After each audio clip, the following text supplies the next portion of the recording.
Bom dia a todos. Sejam bem-vindos mais uma vez diretamente dos Universal Studios da Calvary Santos. Mais um dia de gravação. Bom dia nesse domingo. Espero que vocês estejam bem, estejam atentos para ouvir o que Deus quer dizer para nós como sua igreja. E vocês podem abrir as suas Bíblias em João capítulo 11. Já chegamos no capítulo 11 desse evangelho. Então, com 21 capítulos, já passamos pela metade, né? Acabamos de passar pela metade. Capítulo 11, e o nosso estudo hoje se chama Quando Jesus não age como você espera. É uma lição difícil para se aprender e reaprender, mas para a gente entender como que a gente chegou nesse capítulo 11 e onde Jesus está, nós precisamos recapitular rapidamente o que nós vimos na semana passada, quando nós falamos sobre por que crer em Jesus. A gente viu essa festa da dedicação do templo, né, que os judeus comemoraram a libertação de um rei tirano, né, da opressão dos gregos. E eles queriam saber de Jesus: você é o nosso libertador para nós tirar da opressão dos romanos? E Jesus apontou para duas boas razões por quais eles já teriam crido, deveriam ter crido em Jesus como o Messias. E ele falou: primeiro, eu já havia dito várias vezes que eu sou o Salvador. E em segundo lugar, eu já fiz vários sinais miraculosos que comprovam que eu sou o Messias. Então vocês já deveriam ter crido. Mas as duas vezes que Jesus fala dessas boas razões, ele fala: mas vocês não creram. E então, quando Jesus declarou ser um com o Pai, eles ficaram loucos, queriam apedrejar ele outra vez. E ele ainda começou a argumentar pelas Escrituras, mas acabou de se retirar e foi para o outro lado do Jordão, onde João estava no início do seu ministério, então bem longe da cidade, da capital. Hoje, como eu falei, pelo título, talvez uma das questões mais difíceis para nós cristãos, para se tratar, para se viver, né? O que você faz quando Jesus não age de uma forma que você espera? Ou talvez haja de forma contrária àquilo que você espera e precisa que ele faça. E mais ainda, conforme aquilo que você foi ensinado, conforme você sabe, você conhece o caráter de Deus e aquilo que você espera dele. Quando ele demora em responder a sua oração com aparentemente motivo nenhum, você está diante de um dilema, você está numa situação que você realmente precisa muito de Jesus numa hora precária, e o que você faz?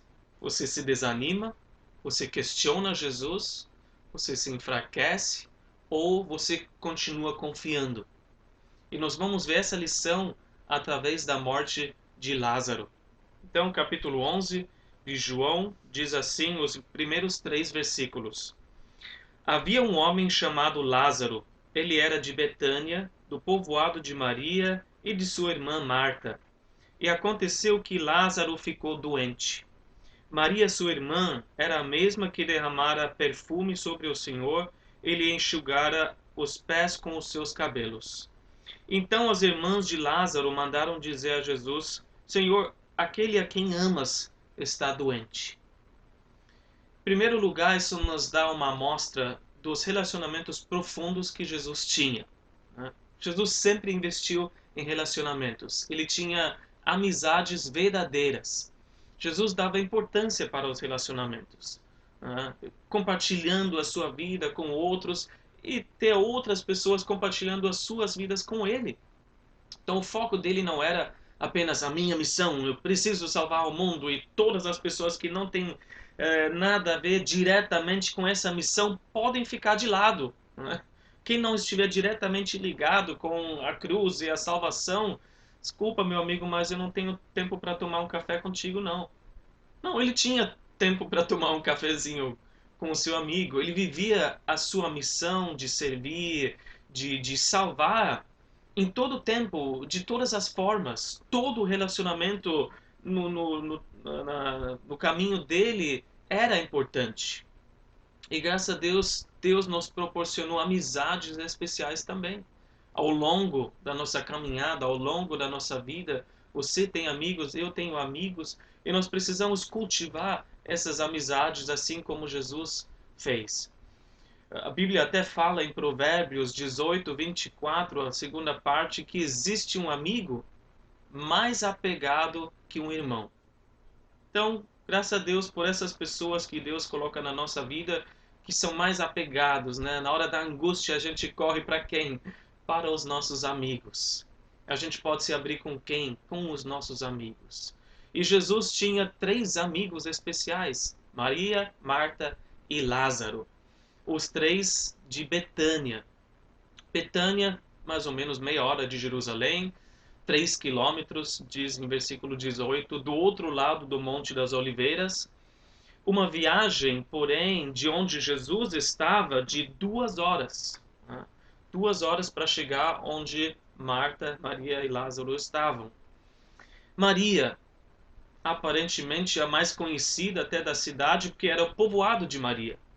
Provavelmente a mais conhecida por seu jeito de ser gentil, de ser amigável, mas muito mais lembrada até por sua devoção. Em primeiro lugar, o que não está mencionado aqui, em Lucas 10, o que Maria fez? Enquanto Marta estava ocupada com os afazeres de casa, servindo, Maria estava aos pés, sentada aos pés de Jesus, ouvindo as suas palavras. E Jesus falou: essa é a melhor parte que você escolheu, ninguém pode tirar essa parte de você. Mas, mais importante ainda, no versículo 2, e João está antecipando esse evento que só aconteceria depois, no capítulo 12, né? A gente vai chegar lá, que foi Maria que derramou esse perfume caro sobre os pés de Jesus, ungiu os pés de Jesus e secou com os cabelos dela. Então, algo que ainda iria acontecer, mas mostra a devoção de Maria a Jesus. E ela ficou conhecida como... Que Maria você está falando? A Maria que ungiu os pés de Jesus. Porque na vida de Jesus tinha mais Marias. Tinha a mãe dele, tinha Maria Madalena, tinha Maria, mulher de Clopas, né? E várias delas também aos pés da cruz, quando ele foi crucificado. Então, precisava também distinguir que Maria João estava falando. Aquela que ungiu os pés de Jesus.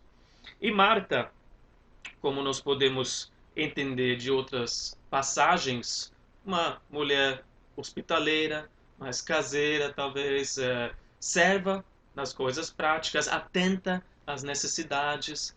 E Lázaro, o caçula, pelo que a gente entende pela leitura, quando você lê, né? E os comentários também falam a respeito disso. E Jesus sempre era bem-vindo nesse lar cheio de amor.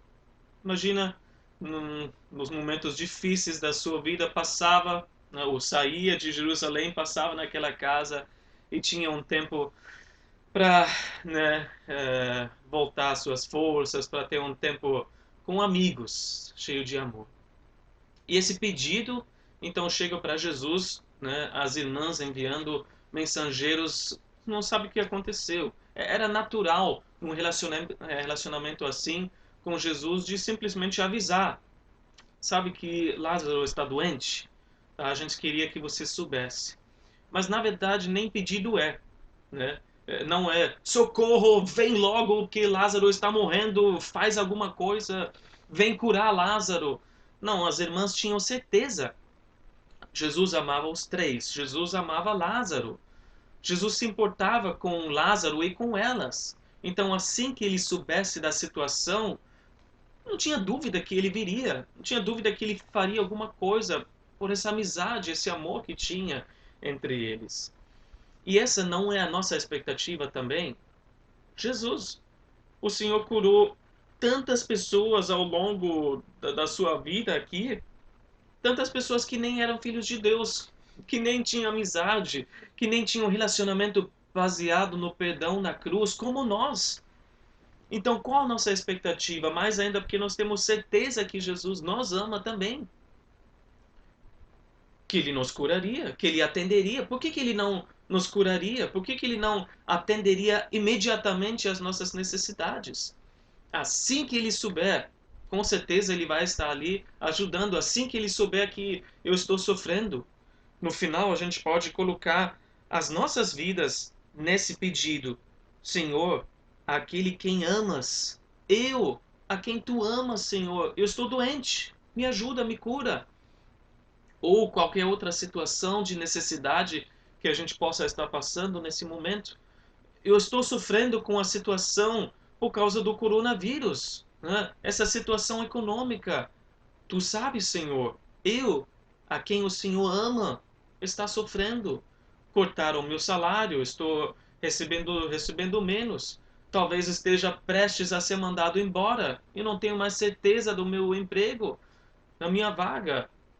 Senhor, eu, a quem o Senhor ama, está sofrendo com essa situação da quarentena. É uma montanha russa de emoções altos e baixos.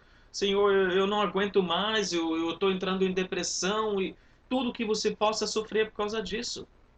Ou a sua família, Senhor, eu, a quem o Senhor ama, tenho um filho que está se desviando, ele não quer saber mais de mim, ele não quer saber mais do Senhor, ele não quer mais saber do Evangelho.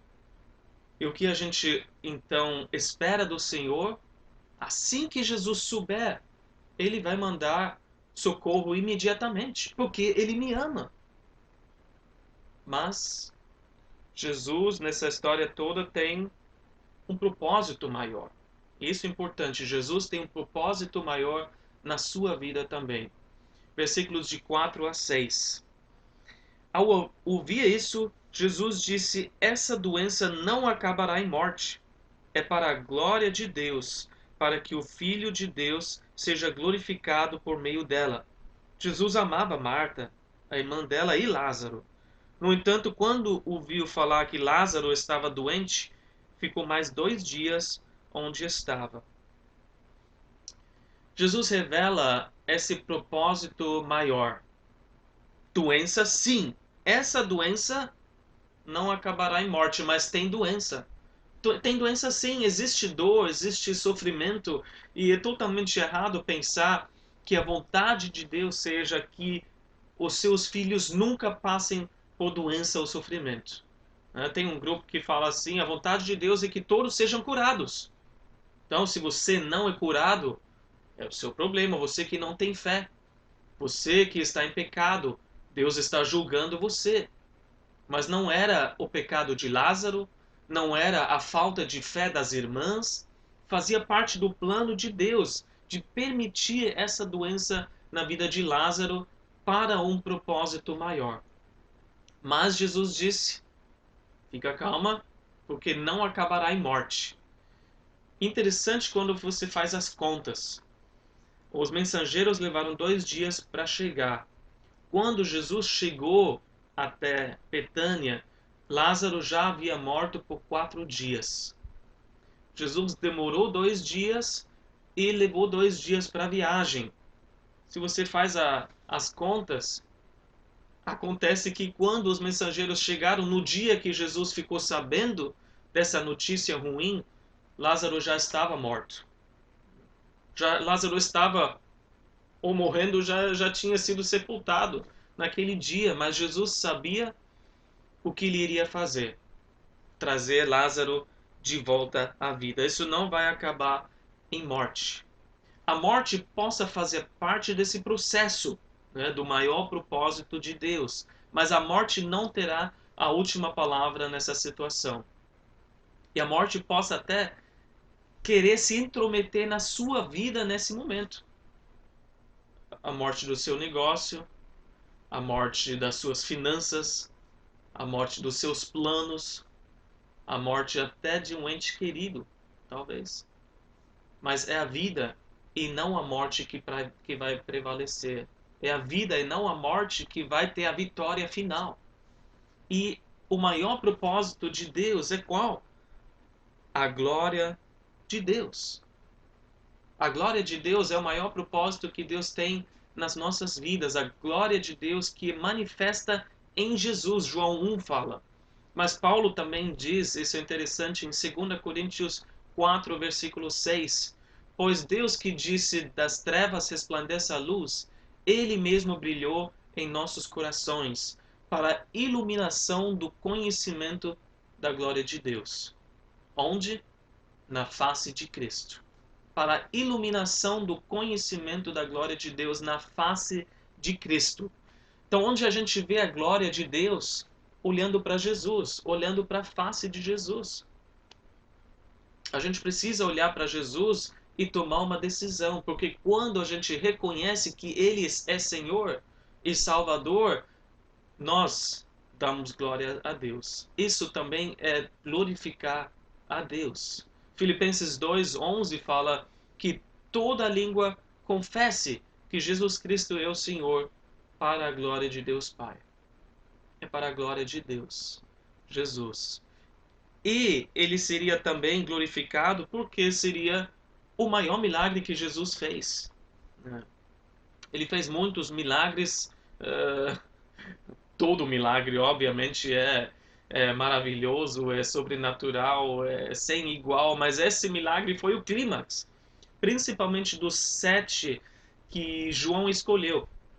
Olhando para trás, ele escolheu 7 sinais miraculosos que estavam mostrando que Jesus era o Messias. Cumprindo as profecias do Antigo Testamento que o Messias viria abrindo os olhos dos cegos, assim como nós já vimos, curando paralíticos, assim como nós já vimos, e os mortos voltariam a viver, como nós vamos ver. E nunca na história do mundo, da humanidade, aconteceu algo assim, que alguém que já havia sido morto por 4 dias, voltou a viver. Mas isso não serviu apenas para mostrar a glória e a grandeza de Deus, mas também levou para, versículo 4, para que o Filho de Deus seja glorificado por meio dela.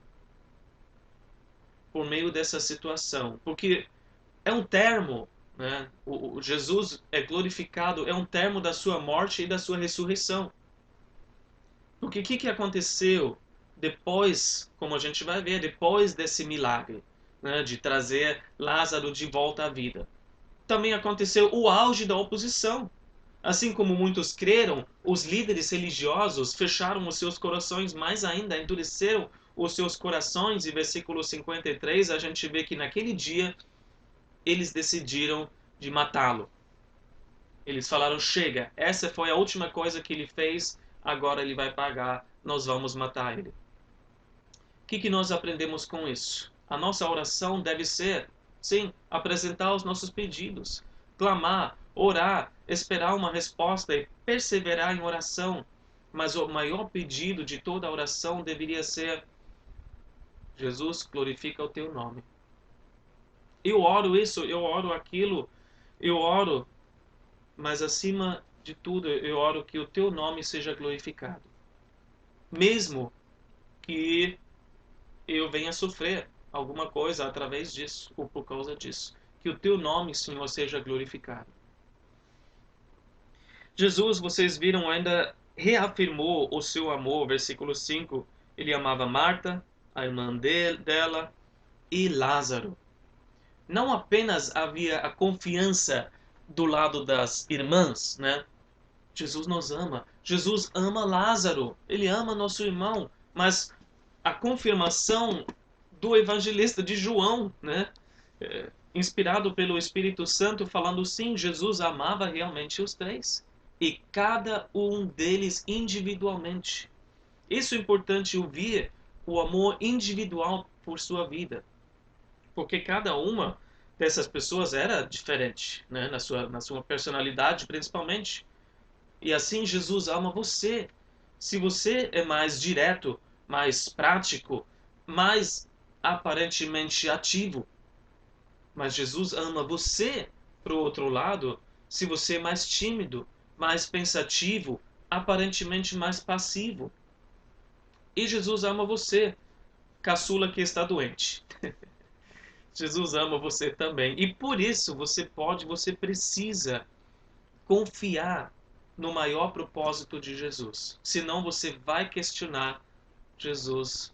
Você vai, talvez, enfraquecer na sua fé. Talvez retroceder.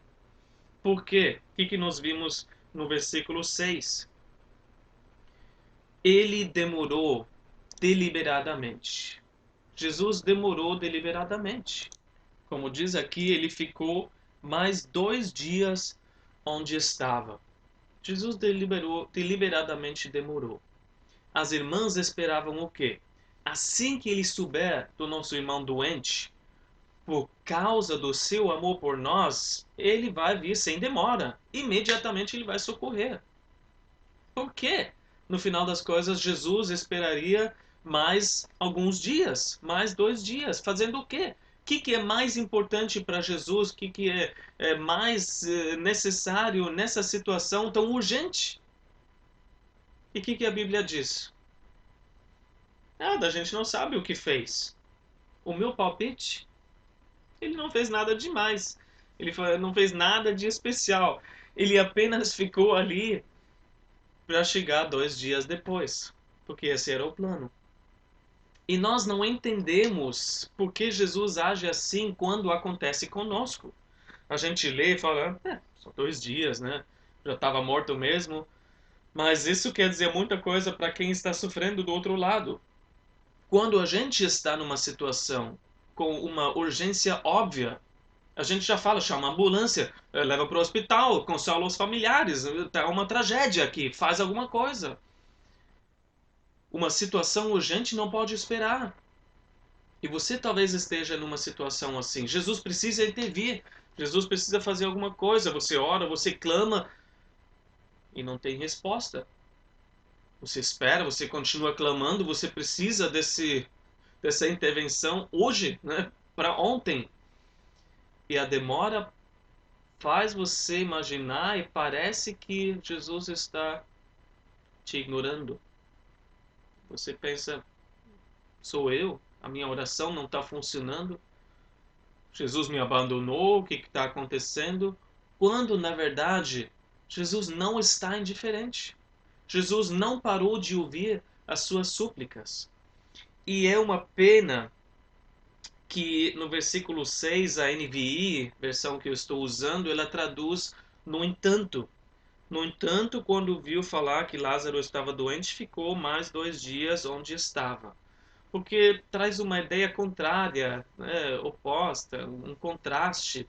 Porém, todavia, quando a gente olha no original, é muito melhor traduzir por isso, a razão. Então, por isso, quando ele ouviu falar que Lázaro estava doente, ele ficou mais 2 dias onde estava. Jesus amava os três, a gente viu isso.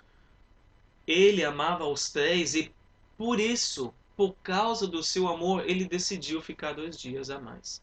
Por causa do seu amor pelas irmãs, porque Lázaro já tinha morrido, ele esperou, porque ele queria tratar algo profundo com cada uma delas.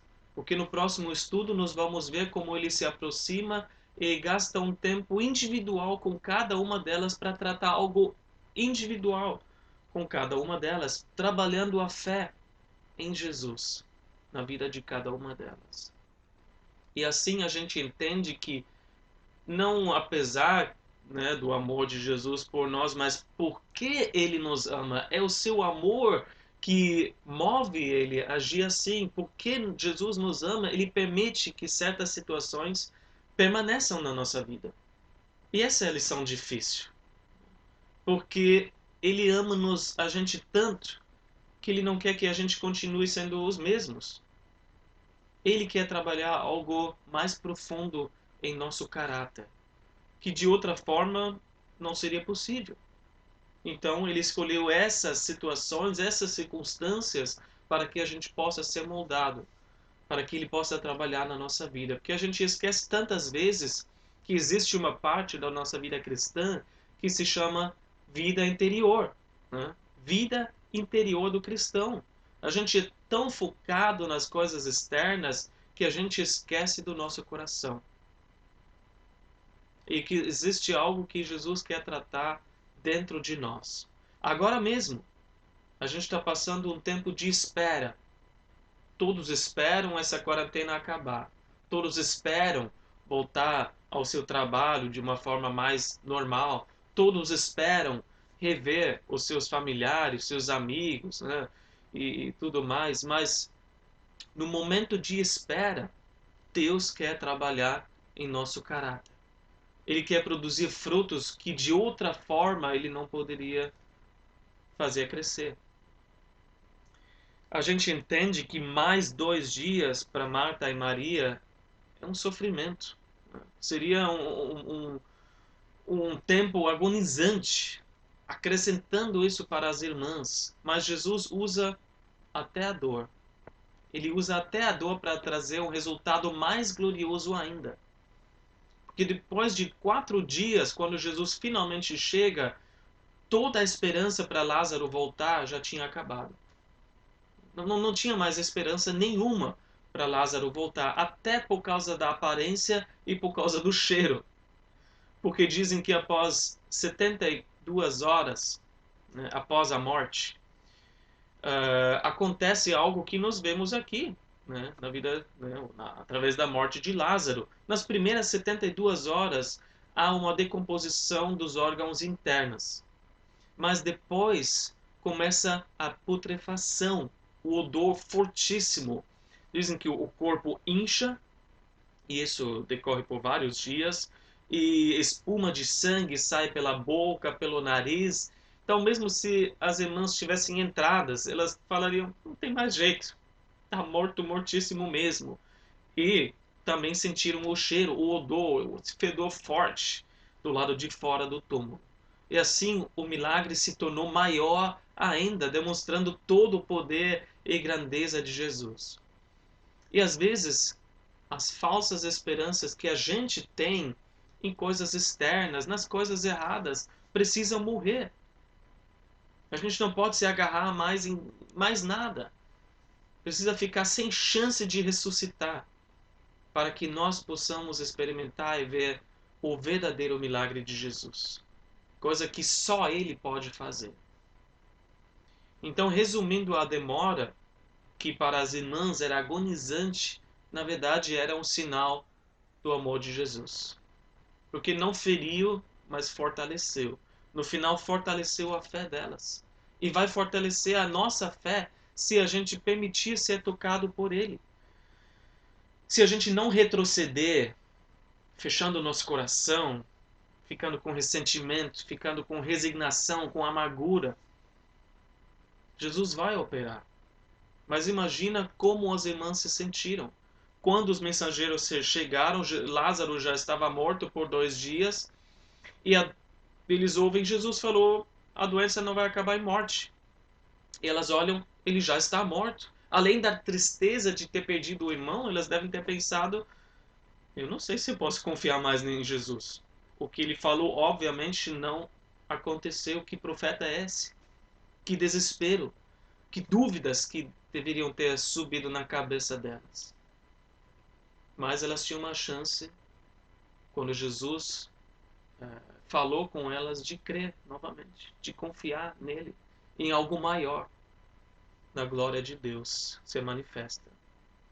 Versículos de 7 a 10, nós vemos que, por amor aos discípulos, ele também surpreende os discípulos.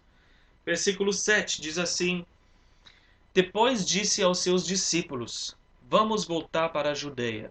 Estes disseram: mestre, há pouco os judeus tentaram apedrejar-te, e assim mesmo vais voltar para lá? Jesus respondeu: o dia não tem 12 horas? Quem anda de dia não tropeça, pois vê a luz deste mundo. Quando anda de noite, tropeça, pois nele não há luz. O que era a expectativa dos discípulos? O que os discípulos esperavam? Eles pensaram: bom, o mestre não está se mexendo apesar do pedido de ajuda. A gente entende a necessidade.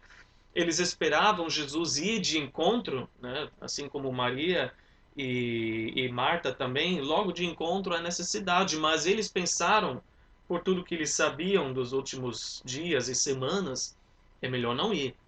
A gente entende que você quer ajudar o nosso amigo, né? E as irmãs, mas é perigoso estar perto de Jerusalém nesse momento. eles estavam até bem, eu imagino, quando ele não se mexeu. Ufa, a gente não sabe o próximo passo, vamos ficar mais aqui, vamos para outro lugar, mas depois de 2 dias ele surpreendeu até os discípulos, porque ele falou, vamos agora. Como assim? Como assim vamos agora? Há pouco você foi apedrejado, a gente escapou às tentativas de assassinato.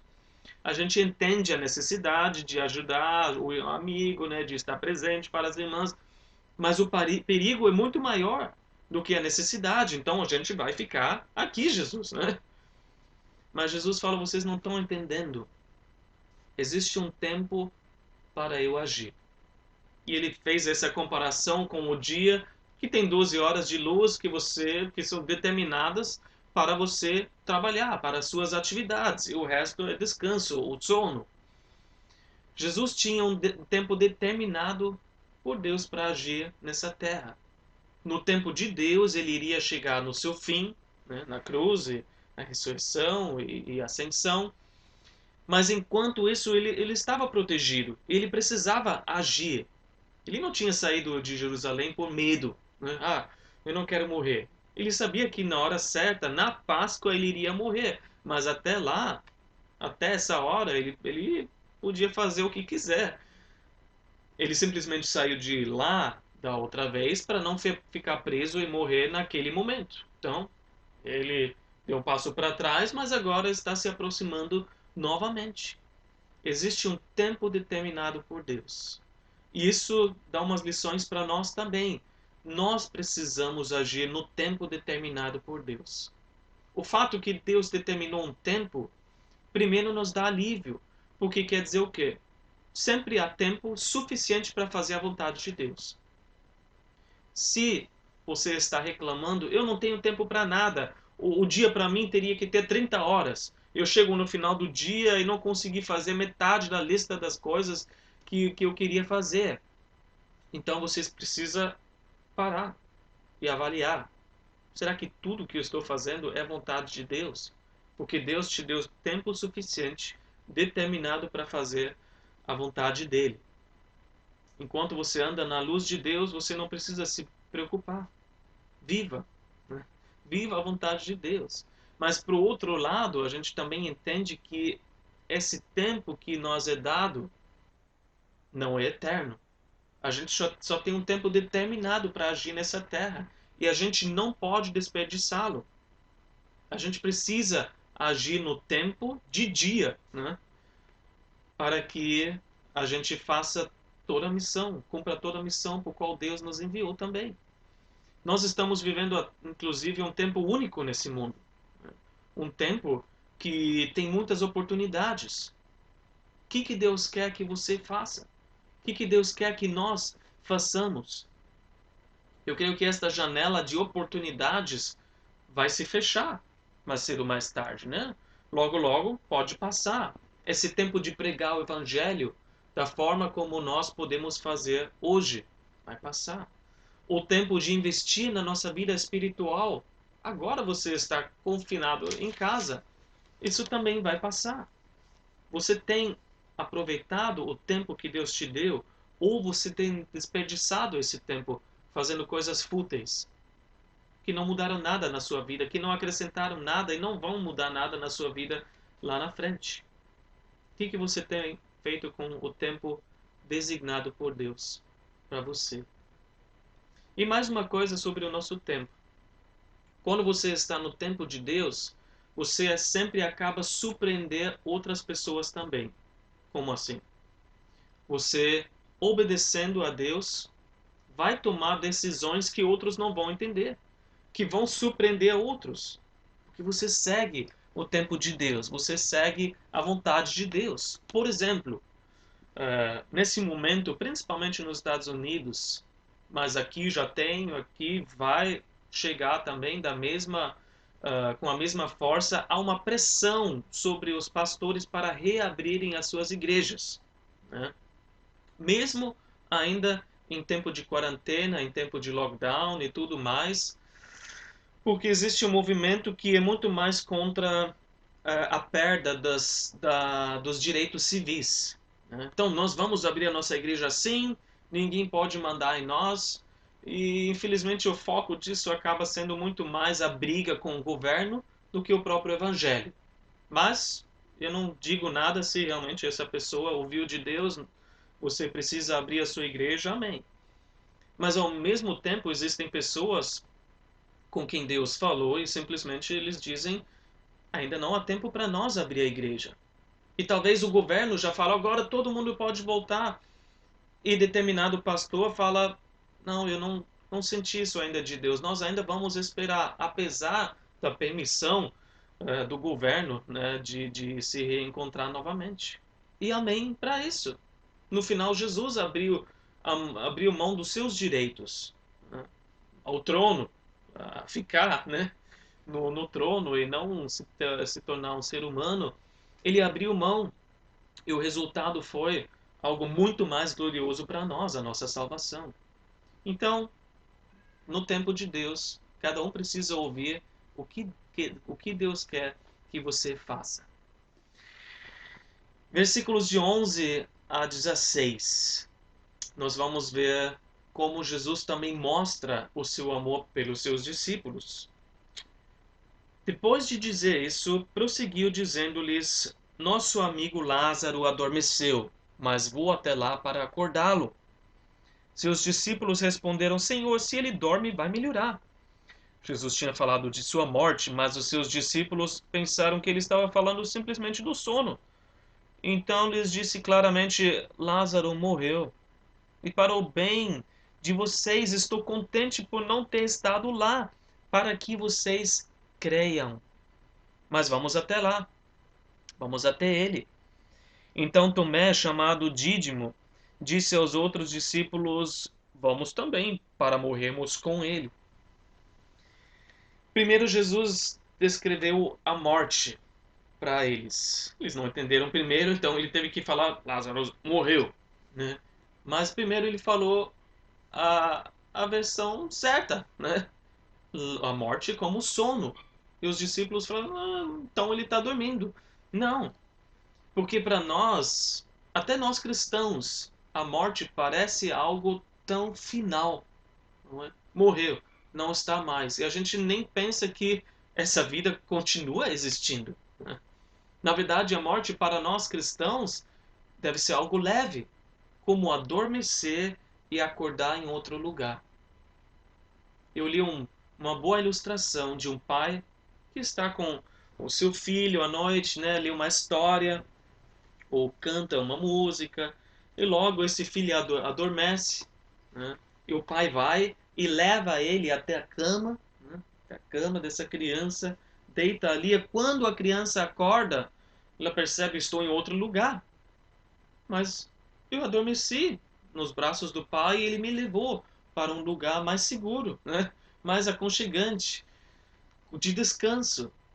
Assim, a morte para nós é uma coisa necessária, uma passagem necessária para a continuação da nossa vida com Deus. E quando a gente acorda e abre os olhos, a gente está em outro lugar. Os braços do Pai nos levaram para um outro lugar de segurança, de descanso, de beleza.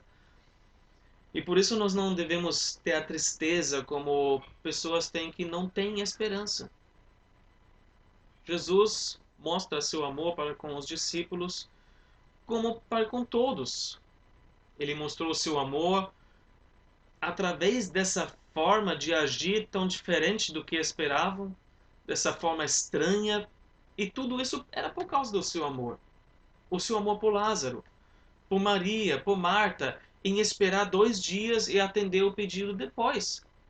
O amor pelos discípulos, que ele falou: é para o bem de vocês, né, que eu não estava presente no leito da morte.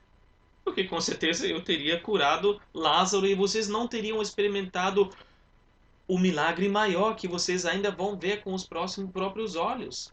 E, versículo 15, crê. Eu estou trabalhando com a fé de vocês também. Eu estou trabalhando em aumentar a fé de vocês também. Foi para o bem de vocês. E Jesus falou: estou contente. Estou tão contente que tudo aconteceu assim. Porque assim vocês vão crer. E aí a gente precisa falar sobre a passagem Romanos 8, 28, que todos nós conhecemos. Mas às vezes é difícil entender o porquê das coisas, ou para que Deus faz isso. Romanos 8, 28, nós sabemos que Deus age em todas as coisas para o bem daqueles que o amam. Em todas as coisas para o bem daqueles que o amam, dos que foram chamados de acordo com o seu propósito. Um propósito bem maior do que os nossos. Jesus, a gente pode colocar em outras palavras, está contente que as coisas estão acontecendo dessa forma na sua vida também.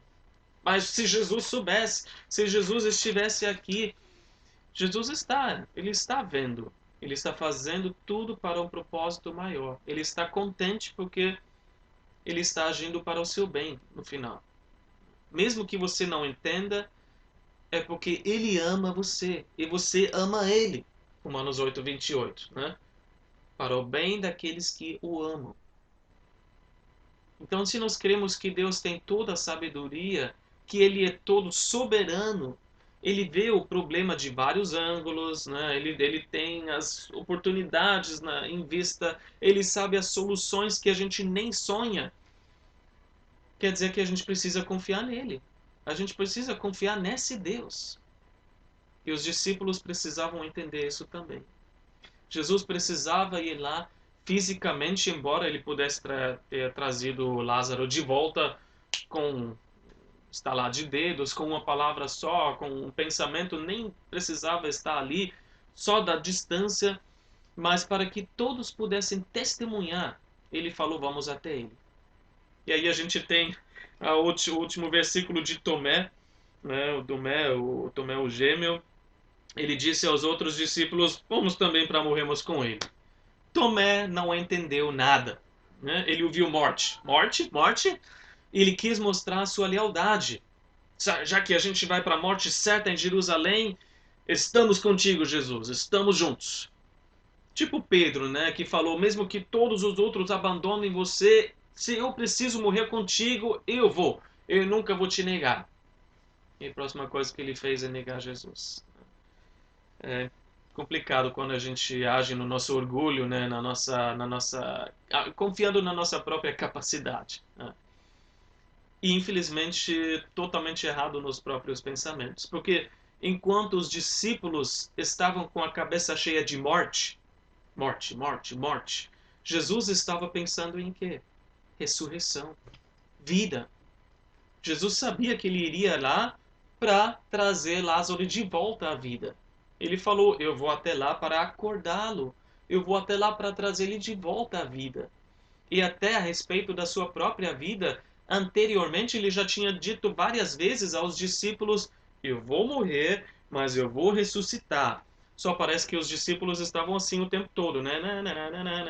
Não entenderam nada. Ouviram as palavras, entraram aqui, saíram ali, mas Jesus já havia dito que ele iria morrer e ressuscitar.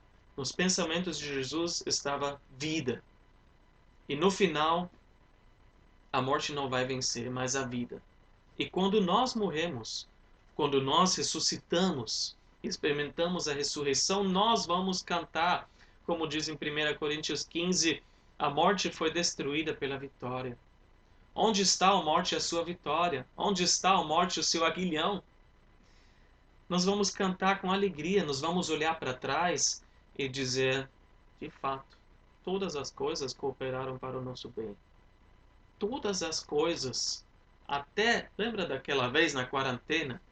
Lembra quando esse vírus bagunçou o mundo inteiro, bagunçou as suas finanças, a sua vida emocional, a sua vida conjugal, a sua vida financeira e tudo. Lembra? Todas as coisas cooperaram para o meu bem. E a gente vai ver isso lá do outro lado. Que Deus nos dê a fé hoje para confiar que Jesus tem tudo nas suas mãos, mesmo nos momentos mais difíceis. Ele não nos abandonou, ele não deixou a gente na mão, ele está agindo, mesmo que pareça que ele está demorando, e que a gente possa crer, possa continuar se agarrando nele, para que no final Ele receba toda a glória, uma glória maior ainda, porque a gente confiou nele, porque a gente ficou ali crendo e orando. E vamos continuar perseverando. Eu quero orar com você. Senhor Jesus, obrigado pela tua palavra. Senhor, que nessa passagem de introdução a gente já tem uma lição tão profunda, Senhor, porém tão difícil para nós ao mesmo tempo, porque a gente não quer esperar. A gente, Senhor, na nossa natureza não gosta de estar esperando pela libertação, pelo milagre, pelo alívio. A gente não gosta de sofrer, mas nós vemos que o Senhor sofreu e por isso, Senhor, aceitamos também, como o Senhor deu exemplo, essas coisas difíceis na nossa vida, porque sabemos que Tu tens um propósito maior. Tu tens algo, um plano maior para as nossas vidas e os Teus pensamentos não são os nossos. Os Teus planos não são os nossos, Senhor. Elas não são inferiores, mas elas são infinitamente superiores aos nossos planos e pensamentos. Nos ajude, Senhor, cada um de nós aqui a crer, a confiar, a perseverar com o Senhor. Aumenta a nossa fé, Senhor. Nessa quarentena, trabalha profundamente no nosso coração, tirando todas essas impurezas, Senhor, na nossa vida, colocando em nós os teus frutos, fazer crescer, Senhor, os teus frutos em nós. Que teu Espírito trabalhe em nós e que a gente possa sair dessa quarentena com mais fé do que nós tínhamos antes, com um relacionamento mais íntimo, uma amizade, Senhor, mais real com o Senhor do que antes. Essa é a minha oração por todos, Senhor, e oro também que nesses momentos difíceis o Senhor venha, porque nós precisamos de Ti. E mesmo que o Senhor aparentemente esteja demorando um pouco, sabemos que Tu virás. Então, obrigado, Senhor, desde já pelo Teu socorro, pela Tua ajuda, Senhor, Teu alívio. Nós Te louvamos e Te agradecemos em nome de Jesus. Amém.